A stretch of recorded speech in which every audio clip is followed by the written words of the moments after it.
Berhormat Tuan Speaker, Jurutung, Ya, isu peraturan. saya. Peraturan apa? Sebelum itu saya ingin merakamkan ucapan terima kasih kepada Tuan Speaker yang telah menyediakan tempat duduk dengan ciri-ciri keselamatan. Saya merujuk kepada aturan 36/12 yang berbunyi seperti berikut.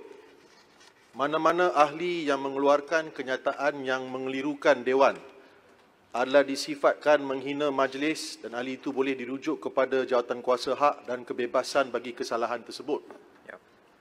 Dalam perbahasan saya, salah satu isu yang telah saya bangkitkan untuk memerolehi jawapan daripada Kementerian Dalam Negeri adalah berkenaan dengan isu kematian adik, arwah adik anggota bomba. Sama ada sesiapa akan dituduh untuk kesalahan bunuh.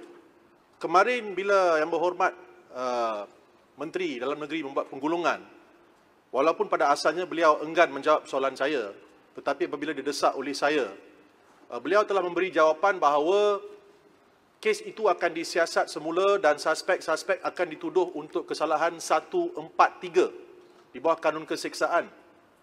Now, Tuan Speaker sebagai seorang pengamal undang-undang sedia maklum bahawa kesalahan membunuh adalah kesalahan di bawah Seksyen 302 kanun keseksaan. Kesalahan 143 adalah kesalahan merusuh. So, ia tidak menjawab soalan saya, tetapi Yang Berhormat di sebelah sana mungkin tak faham, mereka pakat bertepuk saja.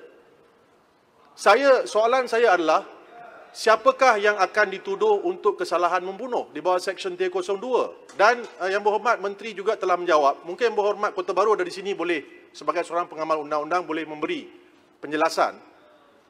Adalah kes inquest itu akan dibuka semula. Nah, itu tidak menjawab soalan-soalan yang dibangkitkan oleh saya. Dan saya memang keliru dengan jawapan yang diberikan, dan hari ini surat khabar mewar-warkan 12 suspek akan dituduh dan sebagainya. Tapi ia bukanlah untuk kesalahan di bawah Seksyen 302. Jadi kenyataan yang dibuat oleh Menteri Dalam Negeri itu adalah tak betul dan tak menjawab soalan saya. Ini adalah perkara serius yang melibatkan nyawa seorang. Boleh saya So saya mohon Yang Berhormat memberi petua, Yang Berhormat Speaker memberi petua atas perkara ini. Terima saya kasih. dapat apa yang dibangkitkan. Pertama sekali saya ingat masa tu saya yang preside, saya yang jadi di kerusi ini. Saya ingat Yang Berhormat Menteri Dalam Negeri mengatakan bahawa 12 orang itu akan dipanggil semula untuk memberi statement dan bukan dituduh. Saya ingat saya lah, saya kena check handset. Tapi saya ingat saya yang dikatakan oleh Yang Berhormat Menteri ialah mereka ini akan dipanggil semula untuk diambil statement, diambil kenyataan semula. Meaning file tu dibuka semula dan akan disiasat semula dan mereka akan dipanggil untuk diambil kenyataan semula dan bukan untuk dituduh itu ini. Sebagaimana yang saya ingat dan yang saya faham lah. Ya.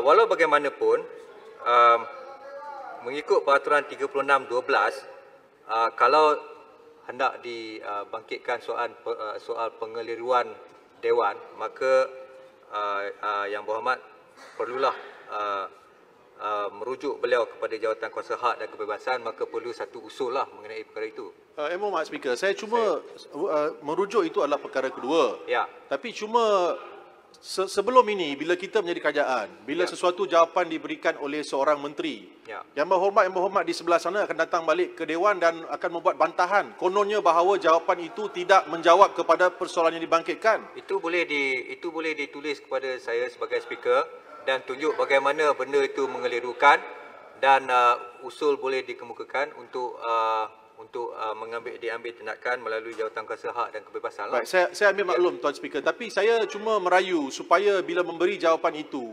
Kementerian dan Menteri lebih bertanggungjawab supaya perkara yang diminta itu dijelaskan dan dijawab dengan lebih tepat lagi. Mesti, tapi kita pun tak boleh paksa Menteri menjawab soalan. Itu hak dia. Kalau dia tak nak jawab soalan mengikut kerana sebab-sebab kepentingan awam sebagainya, beliau boleh di dalam standing order untuk tidak menjawab. Tapi seingat saya semalam Yang Berhormat Menteri menjawab dan jawapannya ialah fail itu akan dibuka semula dan mereka-mereka yang telah dipanggil dahulu, 12 orang itu akan dipanggil semula untuk diambil kenyataan semula. Itu yang saya ingat yang beliau jawab. Tuan Speaker, itu juga adalah tidak betul. Tuan Speaker, Itu juga adalah tidak betul. No, biar izinkan saya Datuk Speaker selaku Tuan Speaker. Timbalan Menteri Dalam Negeri. Ya, Muhammad Jelutong, izinkan saya. Ya. Pertama, saya berada di dalam Dewan dengan penuh teliti mendengar penggulungan Yang Berhormat Menteri saya. Ya. Tidak ada perkataan yang mengatakan bahawa beliau enggan atau melarikan diri untuk menjawab. Memang telah dinyatakan oleh Yang Berhormat Menteri, jawapan telah disediakan. Ya. Tetapi oleh kerana masa dan keadaan ketika itu Dewan begitu agak kecoh, masa kita tidak cukup.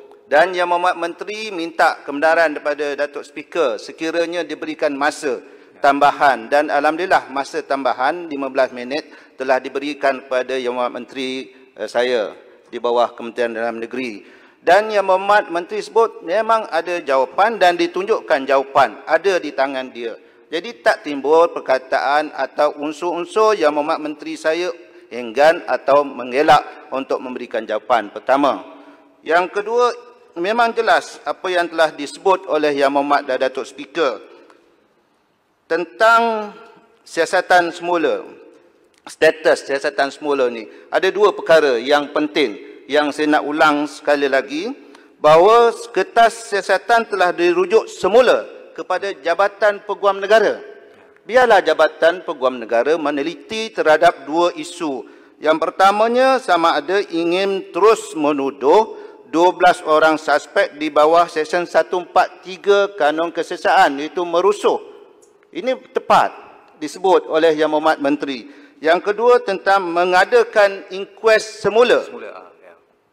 Kalau ini dipersetujui oleh Jabatan Peguam Negara, kita akan teruskan. Sebab itu kementerian mencadangkan saja terhadap dua isu yang telah dijelaskan oleh Yang Berhormat Menteri. Saya ingat ini cukuplah Yang Berhormat Datuk Speaker untuk saya jelaskan. Terima kasih.